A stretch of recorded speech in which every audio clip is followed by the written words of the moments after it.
జిఎస్టీకి సంబంధించి సిటిఓ గారు ఆదోని డివిజన్ వరలక్ష్మి గారికి, అలాగే మున్సిపల్ కమిషనర్ కృష్ణ గారికి, అలాగే విట్టా రాజేష్ గారు కృష్ణ గారికి, అలాగే అసోసియేషన్ ప్రెసిడెంట్ కృష్ణ గారికి, అలాగే నాగేంద్ర గారికి, మిగతా పెద్దలందరికీ, విలేకరులకు అందరికీ కూడా పేరు పేరున నా నమస్కారాలు తెలియజేస్తా ఉన్నాను.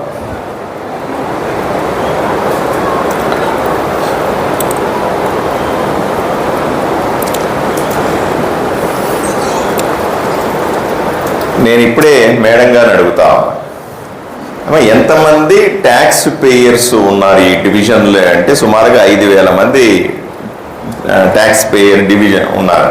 5,000 ఫైల్స్ ఎక్కడున్నాయో మరి మీ దగ్గరే ఉండాలా. పోనీ ఆదోనిలో తీసుకుంటే కూడా 1000 మంది దాటి ఉంటారండి అని అంచనా చెప్తా ఉన్నారు. అక్యురేట్గా తీయాలి. ఆదోని వరకు అమ్మ నియోజకవర్గం, మిగతా వాటిని నేను పెద్ద పట్టించుకోను, కానీ ఆదోని వరకు స్పెసిఫిక్గా తీయాలి. సెగ్మెంట్ వైజ్ తీస్తారా లేకపోతే ఆడిటర్ వైజ్ తీస్తారా, ఎట్లా తీసినా నాకు ఇబ్బంది ఏమి లేదు. ఆడిటర్ వైజ్ తీస్తే ఇంకా ఈజీ అవుతుంది, ఎందుకంటే వాళ్ళ కంట్రోల్స్ అన్నీ ఆడిటర్ దగ్గరే ఉంటాయి కాబట్టి ఆడిటర్ గారిని గట్టిగా మనం రిక్వెస్ట్ చేస్తే వాళ్ళని గట్టిగా చెప్పేవాడికి మనం చెప్తే కొన్నిసార్లు అర్థం కాదు, ఆడిటర్ చెప్తే కొంచెం బాగా అర్థం అవుద్దని నా ఉద్దేశం. ఏమంటారు నేను దగ్గర మీరు చెప్పే పద్ధతులు చెప్తారు కదా, ఒకసారి మనం అంత గట్టిగా చెప్తే ఏందబ్బా ఇట్లా చెప్తున్నాడా అని అనుకునే అవకాశం కూడా అవుతుంది. కాబట్టి తప్పనిసరిగా సామధాన దండోపాయాల్లో ఏదో ఒకటి వాడైనా సరే ఊరిని చక్కగా పెట్టాలని నా ఉద్దేశం. స్పష్టంగా చెప్తాం, నరేంద్ర మోదీ గారు రాయలసీమని ఎంచుకోవడం, కర్నూలుకు రావడం అన్నది మనందరికీ ఆనందకరమైన విషయం. 2019లో నేను భారతీయ జనతా పార్టీ ఎంపీ క్యాండిడేట్గా ఉన్నాను. అప్పుడు నా ప్రచారం కోసం నరేంద్ర మోదీ గారు ప్రధానిగా కర్నూలు మొదటిసారి వచ్చినాడు. ఇది 2వసారి కర్నూలు రావడం ఆయన. ఈరోజు స్పెసిఫిక్ యాక్టివిటీ, ఈరోజు నరేంద్ర మోదీ గారి పర్యటన చాలా స్పష్టంగా అన్ని వస్తువుల మీద ధరలు తగ్గినాయి, సామాన్యుడు కొనే అన్ని వస్తువుల మీద ధరలు తగ్గినాయి అనే విషయాన్ని చెప్పడానికి మాత్రమే వస్తా, ఇంకో కారణం లేదు. ఆయన వచ్చే సందర్భంలో అయినా సరే సామాన్యుడికి ఆయన ఎందుకు వస్తున్నాడనే విషయం చెప్పాలి. ఆయన తీసుకొచ్చినటువంటి సంస్కరణల ద్వారా, ఆయన చేపట్టినటువంటి ఈ మార్పుల ద్వారా సామాన్యుడికి ఒరిగేది ఏమిటి అని స్పష్టంగా తెలియాలి. నరేంద్ర మోదీ గారి బాధ్యత ఒకటేనా, ఆయనే తిరుక్కొని దేశమంతా చెప్పుకుంటాడా, మనం కూడా చెప్పాల్సిన అవసరం లేదా అనే ప్రశ్న వచ్చినప్పుడు తలా ఒక చెయ్యి వేస్తేనే ఇది పెద్ద సక్సెస్ అవుతుంది. దయచేసి పెద్దలకందరికీ చెప్తా ఉన్నా, మనకందరికీ ఊహ తెలిసినప్పటి నుంచి కూడా మనం ఎంతో చదువుకొని ఉన్నాం. ఇక్కడ ఉన్న వాళ్ళంతా హై ఐక్యూడ్ పీపుల్. నేను మాట్లాడుతుంది సామాన్యుడితో కాదు, సామాన్యుడితో ఇంకో రకంగా మాట్లాడతాను. ఇక్కడ ఉన్నటువంటి ఇది డ్యూ రెస్పెక్ట్ హై ఐక్యూడ్ పీపుల్తో మాట్లాడేటప్పుడు స్పష్టంగా మనకు ఒకసారి చరిత్ర చూసుకుంటే, స్వాతంత్రం వచ్చిన తర్వాత, స్వాతంత్రం వచ్చి 78 ఏళ్ళు అయింది. 78 ఏళ్ళుగా ఏ రోజు చూసినా మనం, ఏ 5 ఏళ్లకు ఒకసారి చూసినా సరే ధరలు పెరగడమే తప్ప సామాన్యుడికి ధరలు తగ్గడము అన్నది ఏ రోజు కూడా వాళ్ళకి తెలియదు. వాళ్ళు చూసి ఎరగరు, మనం కూడా చూసి ఎరగం. ఎప్పుడైనా సరే బడ్జెట్ అలొకేషన్ టైంలో కొన్నింటి మీద తగ్గించడం, కొన్నింటి మీద పెంచడం అన్నది మనం రెగ్యులర్గా సంవత్సరం చూసేది, మనం వేసి చూసేది కూడా. ఈసారి పలానాన్ని పెంచారు, ఈసారి పలానాన్ని తగ్గించారు అని మనం చెప్పడానికి ఉపయోగపడే విధంగా కొన్ని చిన్న చిన్న మార్పులు చేసి, కానీ ఇంత పెద్ద మార్పు ఇంతకుముందు వ్యాపారస్తులను దృష్టిలో పెట్టుకొని కొన్ని మార్పులు చేసేవాళ్ళు. ఉద్యోగస్తులను దృష్టిలో పెట్టుకొని కొన్ని మార్పులు చేసేవారు. పన్ను కట్టే ట్యాక్స్, ఇన్కమ్ ట్యాక్స్ పేయర్స్ దృష్టిలో పెట్టుకొని కొన్ని మార్పులు చేసేవాడు బడ్జెట్ టైంలో. కానీ సామాన్యుడిని దృష్టిలో పెట్టుకొని,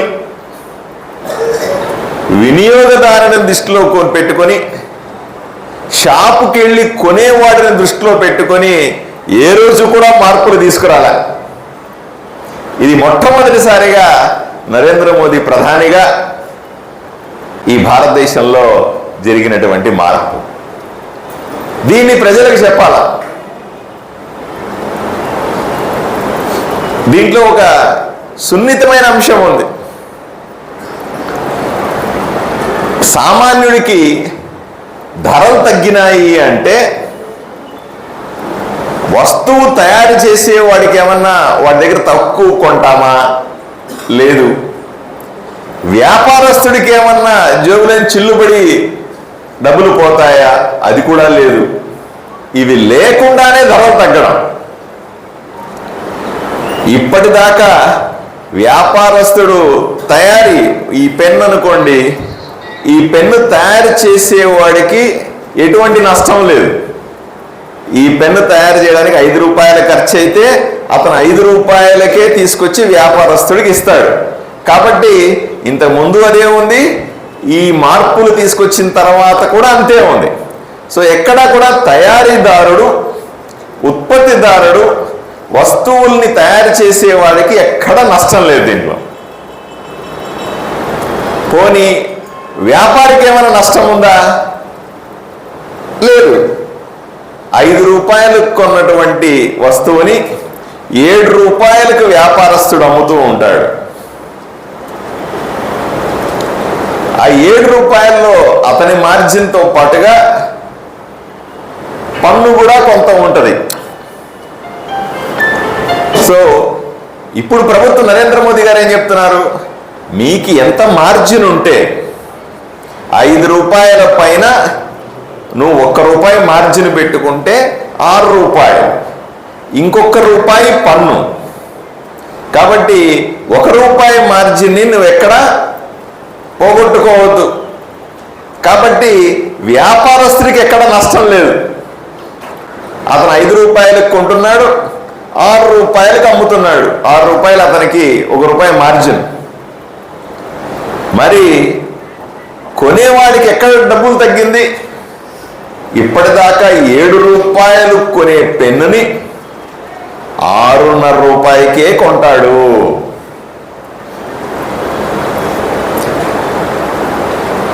రూపాయల పెన్ను 6.5 రూపాయలకు 6 రూపాయలకు ఎలా వస్తుంది అంటే, ప్రభుత్వానికి రావాల్సిన ఆదాయం, నరేంద్ర మోదీ గారికి రావాల్సిన ఆదాయాన్ని తగ్గించుకొని తక్కువ ధరకు వస్తువులు ఇస్తున్నాడు. ఇది ప్రజలకు అర్థం కావాలి. పోనీ ఇక్కడ ప్రమాదం ఉంది. అయ్యా 5 రూపాయలకు కొంటున్నావు, 7 రూపాయలకు అమ్ముతున్నావు, నీకు ట్యాక్స్ తగ్గించేశాను, నువ్వు 6 రూపాయలకి ఇచ్చేయి లేదా 6.5 రూపాయలకి ఇచ్చేసేయి పెన్ను అంటే వ్యాపారస్తులు అందరూ మంచివాళ్ళు కాదేమో అని అభిప్రాయం. చాలామంది మంచివాళ్ళు ఉంటారు, కానీ అది సామాన్యుడికి ఇస్తాడో లేదో. సామాన్యుడు అమాయకుడు కదా, ఇన్ని విషయాలు ఎట్లా తెలుస్తాయి సామాన్యుడికి? అది అసలు ఈ పేరు తెలియాలి కదా. తయారు చేసేవాడు అనొకడు, వ్యాపారి అనొకడు, పన్ను అని పన్ను శాతం అని అంత నాలెడ్జ్ సామాన్యుడికి ఉండదు కదా. వీళ్ళు ఇవ్వకుండా మోసం చేస్తే, అందువల్ల పెద్ద ఎత్తున సామాన్యుడికి అవగాహన కల్పించాల్సిన అవసరం ఈరోజు ఉంది అని ప్రధానమంత్రి గారు భావిస్తా ఉన్నారు.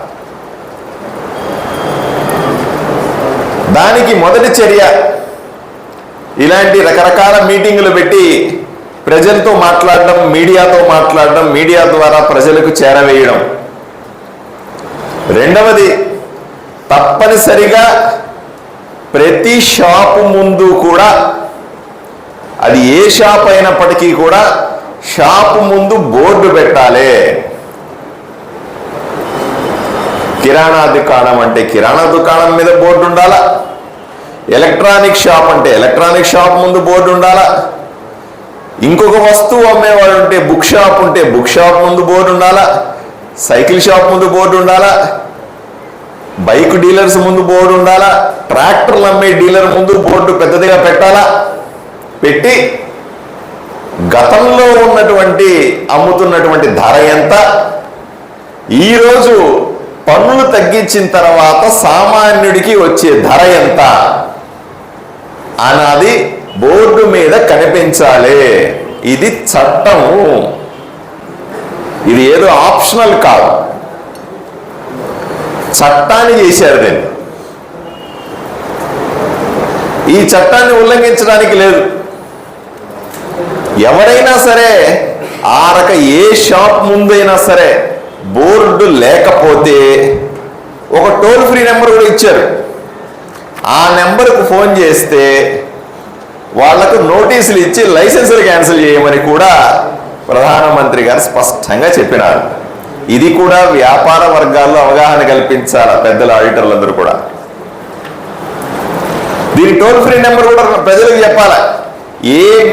ఏ సామాన్యుడైనా సరే షాపుకు పోయి అక్కడ బోర్డు లేకపోతే, బోర్డు మీద ధర లేకపోతే, లేదా పన్ను తగ్గించినట్టుగా అతను భావించకపోతే తప్పనిసరిగా ఈ నెంబర్కు ఫోన్ చేయండి.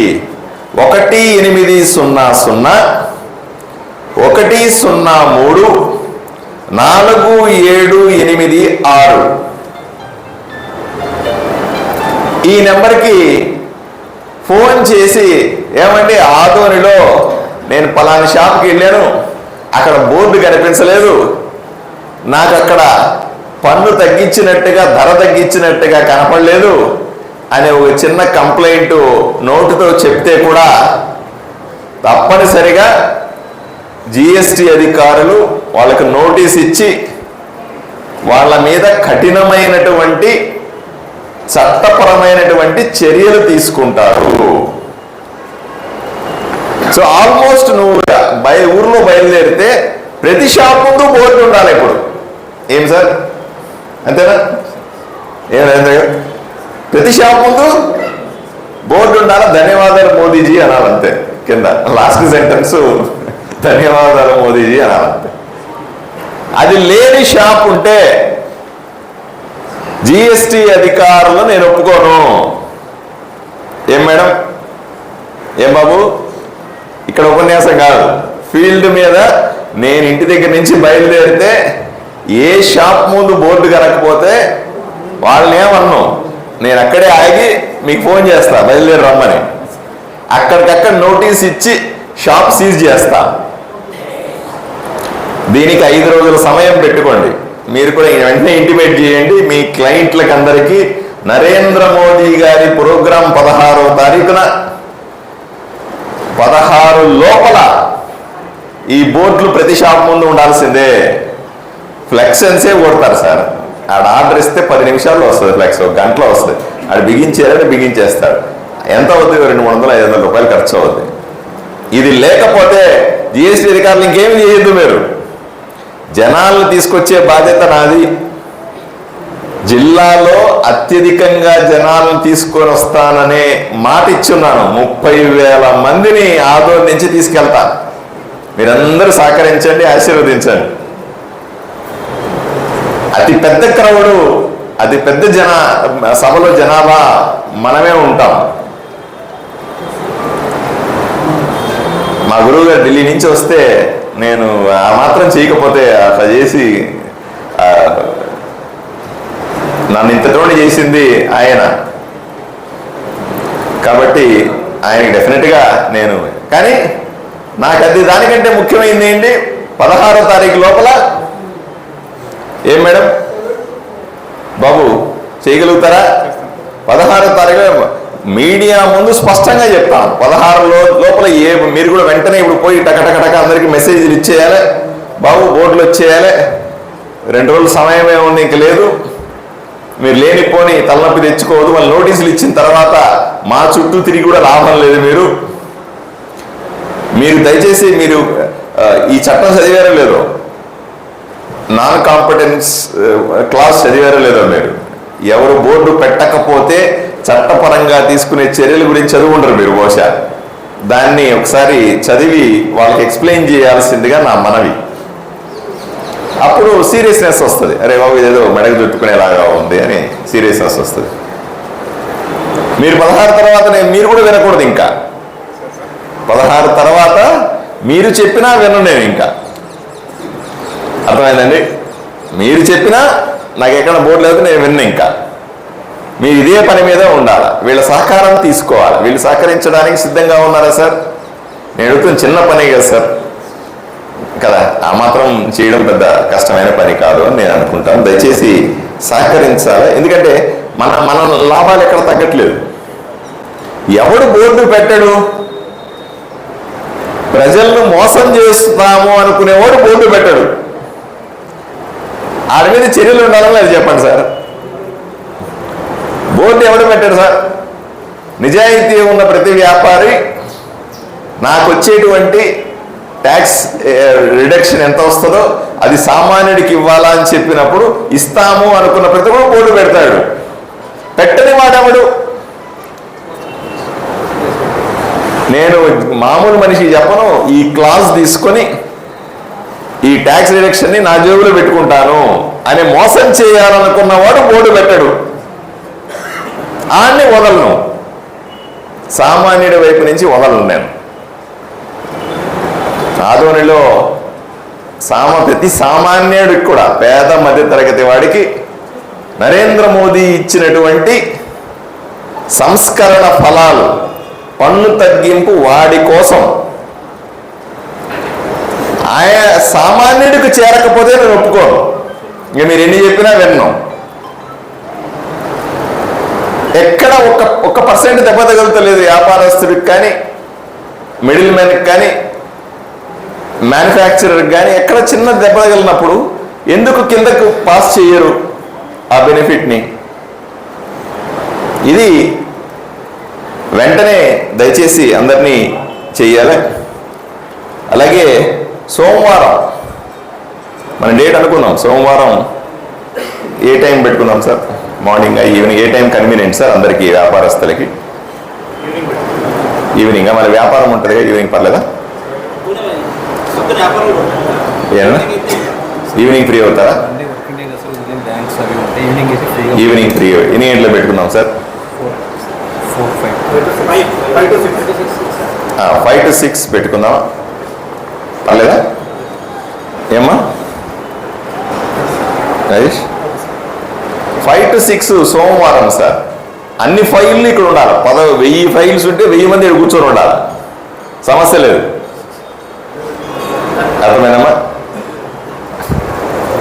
ఎక్కడో ఇక్కడంటే 1000 మంది పట్టరు కాబట్టి హాల్ ఎక్కడో చూడడం. ఇక్కడ ఎంతమంది పడతారు సార్? మరి పట్టరు కదా, మరి అంతమంది రావాలంటే ఎట్లా తెస్తాము? ఎక్కడో చోట హాల్లో పెట్టండి అమ్మా.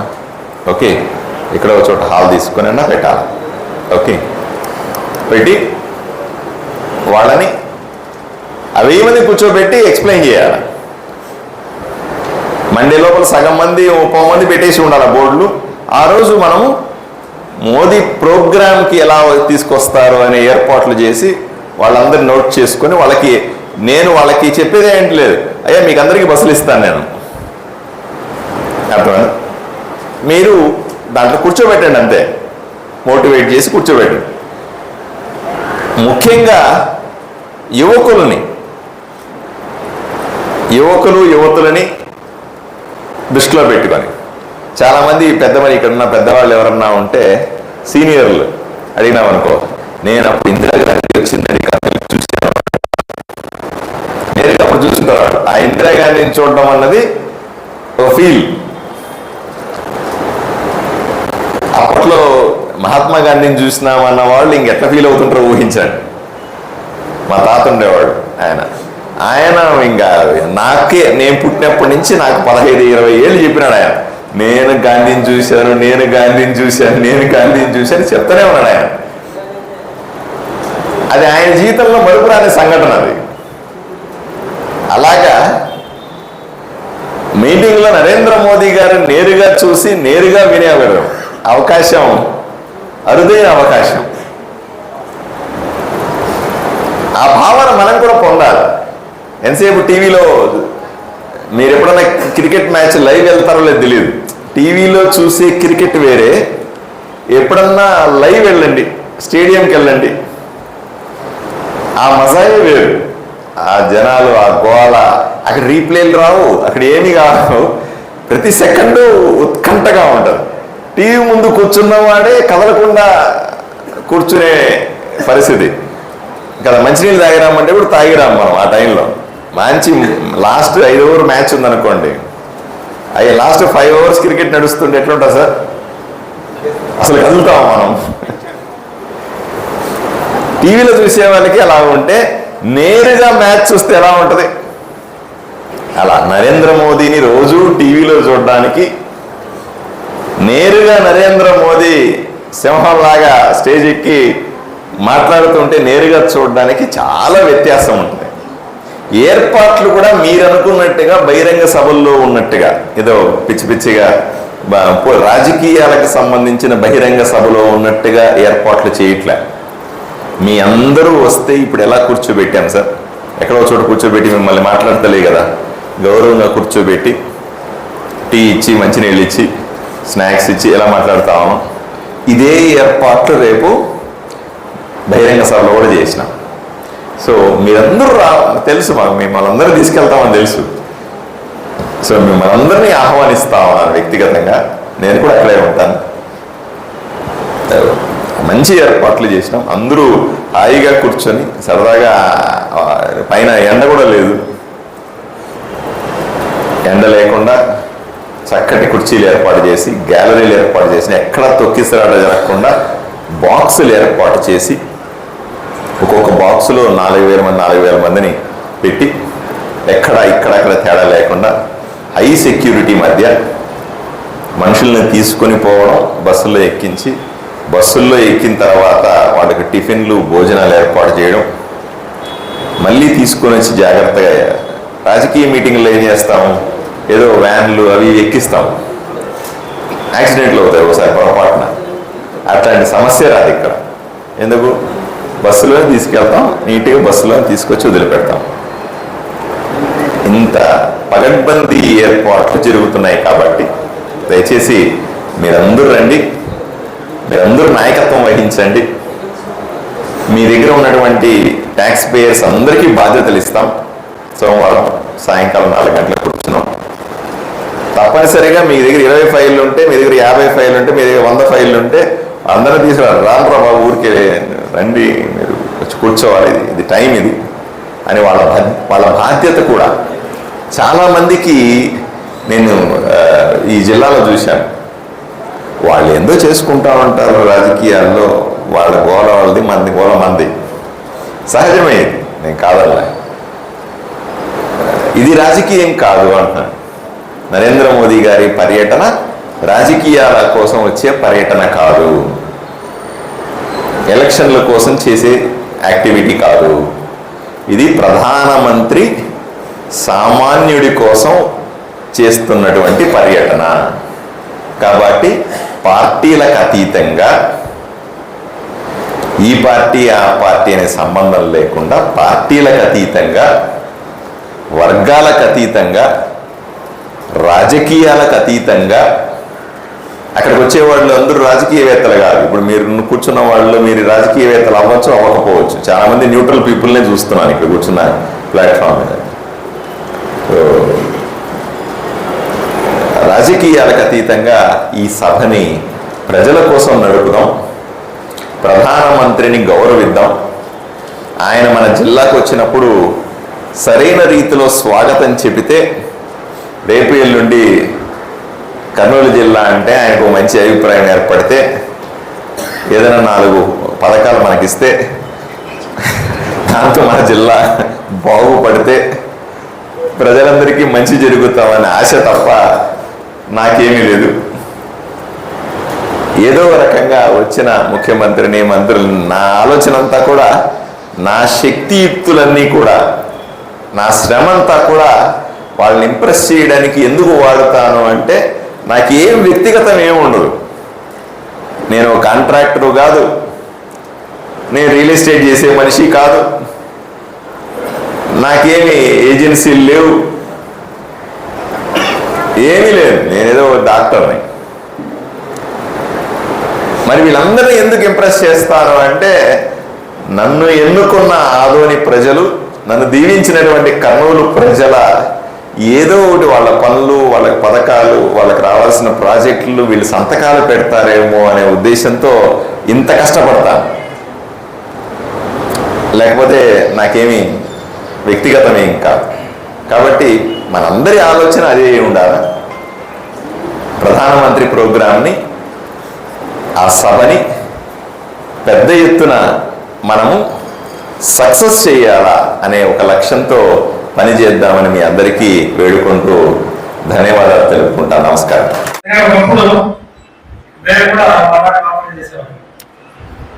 ఆయన చేసే వ్యాపారాన్ని చిన్న మొత్తమైన కాదు, ఆయన ట్యాక్స్ చెల్లించాల్సిన అవసరం లేదు, కానీ ఒక ఎక్కడైనా సబ్మిట్ చేసేవాడు.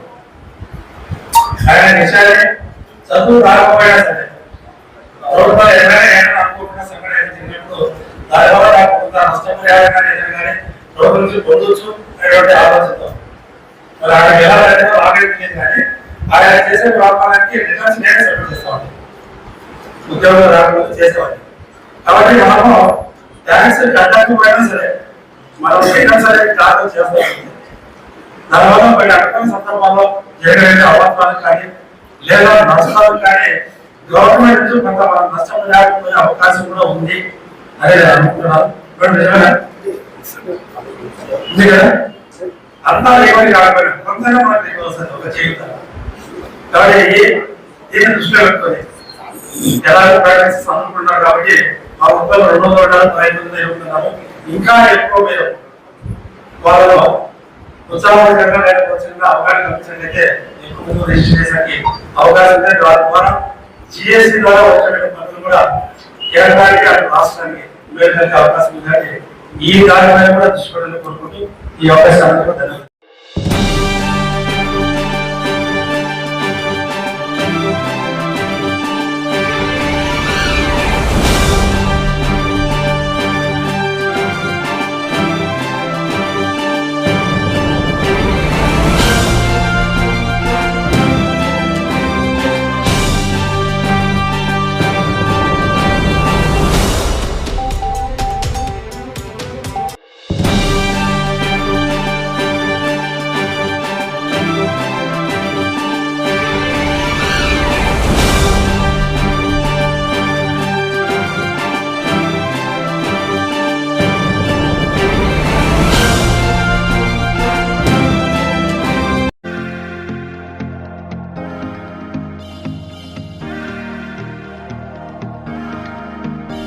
Let's blow it all.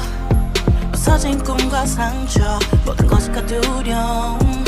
Yeah, we'll fix everything. 나의 손길은 너에게 다가가 감추인 네 날개를 높이 draw. I wanna hear you say bring the light. Run to the end of the sky. Bring all the miraculous light. 모두 두렵지 않아 너와 나.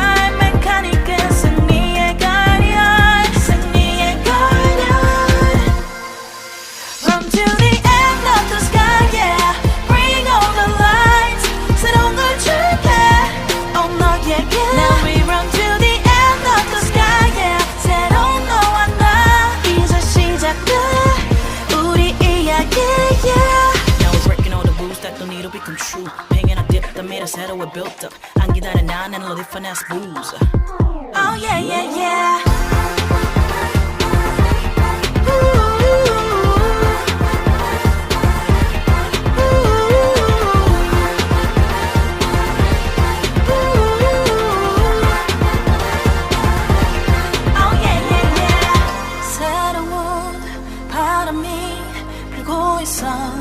Can you feel the brand new heat?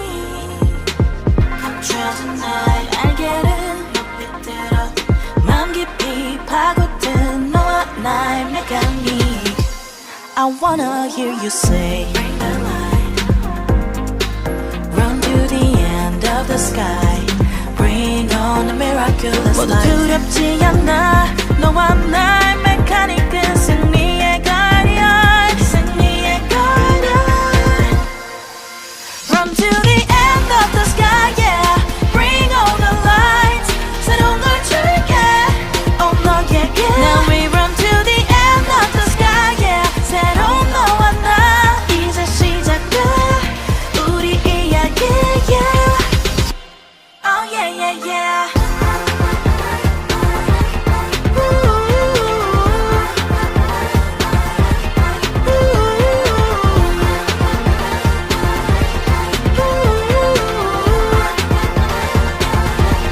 Oh, yeah, yeah, yeah.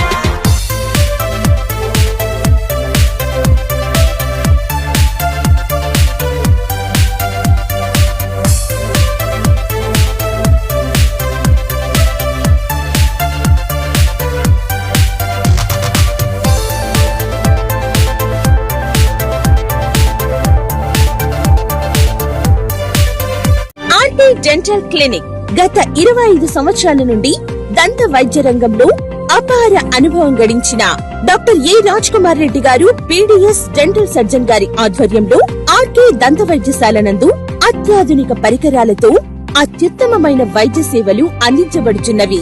మా ప్రత్యేకతలు ఎత్తు వంకర పళ్ళు సరిచేయుట, root canal treatment, dental implant, laser treatment, clips, composite చికిత్సలు, చిగుళ్లకు సంబంధించిన మరియు విరిగిన దవడ ఎముకలకు శస్త్రచికిత్సలు చేయబడును. అన్ని రకముల దంత వైద్య సేవలు అందించబడును.